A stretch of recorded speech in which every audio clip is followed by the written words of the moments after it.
Nick Dunn thought he knew his wife Amy, a beloved public figure and the inspiration for the famous Amazing Amy books.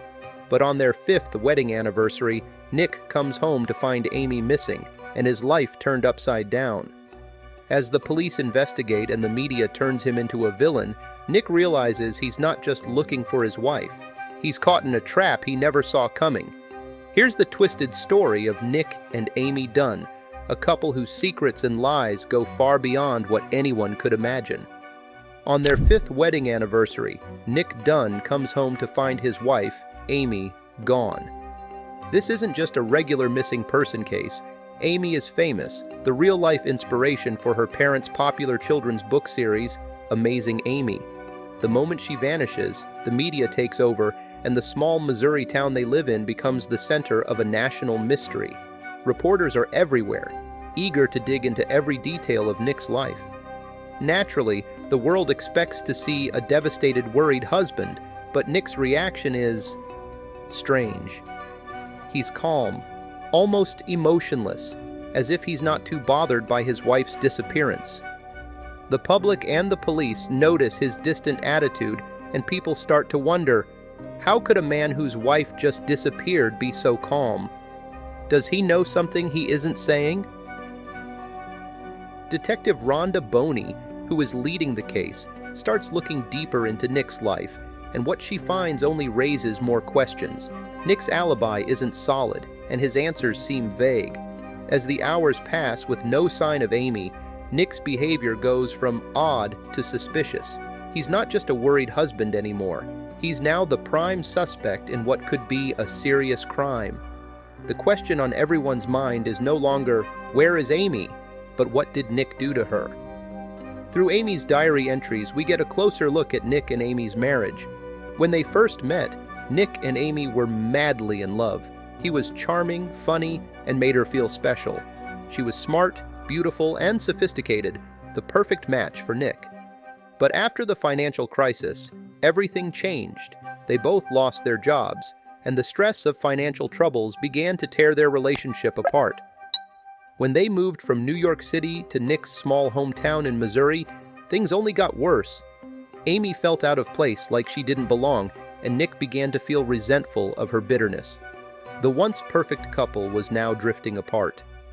Then came the ultimate betrayal. Nick started an affair with one of his students, a much younger woman named Andy. He kept it hidden, but Amy? She was more observant than he thought. She had her suspicions, and these suspicions turned into a slow, calculated anger. Amy started writing down her thoughts in her diary, but these weren't just random thoughts. They were a record of everything wrong with her marriage, and they were written in a way that suggested something much darker. In her diary, Amy describes how her husband became distant, cold, and unfaithful. She paints a picture of a marriage in crisis, with herself as the victim. But are these diary entries true, or is there something else going on here? The seeds of doubt are planted, and as viewers, we start to wonder if Amy's version of events can really be trusted. As the police investigate, they start finding more evidence that makes Nick look guilty.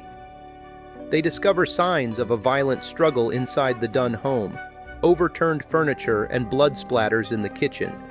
But it's not just a little blood. It's enough to suggest something terrible may have happened. The police also look at Nick's finances and find that he's been draining their joint bank account and making strange purchases he can't explain. And then comes a bombshell. Amy was pregnant.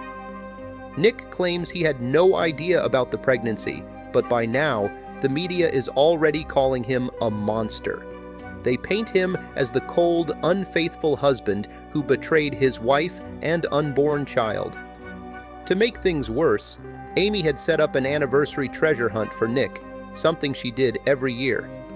But this time, the clues in the treasure hunt lead him to places where he met Andy in secret.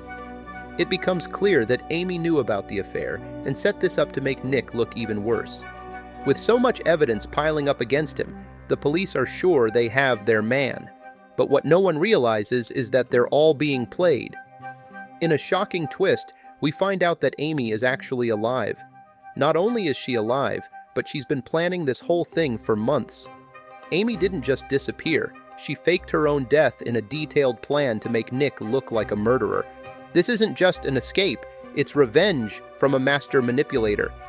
Amy's plan is meticulous. She drained her own blood and splattered it around the kitchen to make it look like she'd been attacked. She wrote fake diary entries to make it seem like Nick was abusive, unstable, and violent. She even stole urine from a pregnant neighbor to fake her own pregnancy and make her story more believable. Every part of her plan is designed to frame Nick as a monster and make the world see her as a tragic victim. Her plan is simple. She'll stay hidden while Nick is arrested for her murder, and when the time is right, she'll end her life to make sure he looks guilty. It's chilling to realize just how far Amy is willing to go to punish her husband.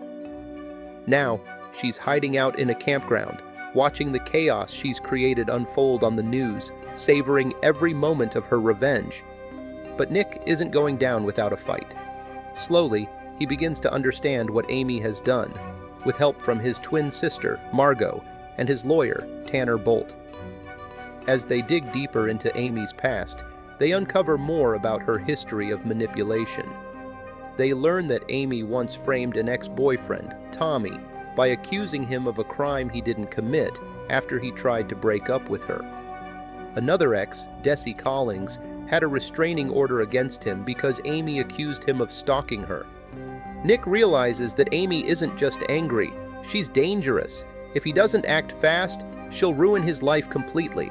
So, he goes on a popular talk show, knowing Amy is watching, and makes a public plea for her forgiveness. He's not just trying to convince the public, he's trying to reach Amy directly, and it works. Amy, who loves the attention, can't resist Nick's apology. But Amy isn't ready to come back just yet. After being robbed at the campground, she turns to Desi, her wealthy ex-boyfriend, for help. She convinces him that she's in danger and that Nick is abusive. Desi, still in love with her, takes her to his luxurious lake house, believing he's saving her. But Amy has other plans. In the lake house, Amy plays the role of the damsel in distress, seducing Desi into a false sense of security. But when the moment is right, she takes matters into her own hands. In one of the film's most shocking scenes, Amy kills Desi, making it look like she barely escaped his abuse. Covered in blood, she returns home as the brave survivor, telling everyone that she escaped from a violent man. The media is quick to embrace her story, celebrating her as a hero. But we, the audience, know the truth. Amy isn't a victim.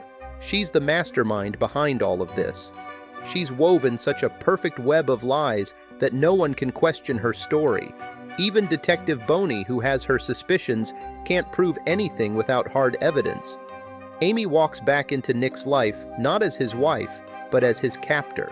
She's in total control, and there's nothing Nick can do to escape her. If you're intrigued by this intense, dark tale of manipulation, revenge, and twisted relationships, then Gone Girl is absolutely worth a watch. This film is one of those rare thrillers that doesn't just entertain, it gets under your skin. It masterfully blends psychological suspense with sharp social commentary, diving deep into the darker sides of marriage, identity, and just how far people will go when they feel trapped or betrayed. The story's shocking twists and complex characters will keep you guessing right up until the end. Amy's performance as the cool, calculated wife is unforgettable. She captures every chilling manipulation with a mix of charm and terror that's fascinating to watch. And Nick? You'll find yourself wondering if he's a victim, a villain, or maybe a bit of both, right up to the last scene. On IMDb, Gone Girl holds a solid 8.1 out of 10, and it's easy to see why.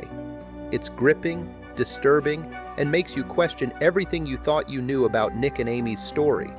Personally, I found myself thinking about it long after the credits rolled. If you're into thrillers that push boundaries and make you see relationships in a different light, this one's for you. Go check it out and see if the twisted fate of Nick and Amy leaves you as stunned as it did for me. And if you enjoyed this recap, don't forget to check out more from Real Recaps by clicking one of these. There are plenty of thrilling, suspenseful, and shocking movie recaps waiting for you to explore, so go ahead, pick another, and I'll see you in the next video.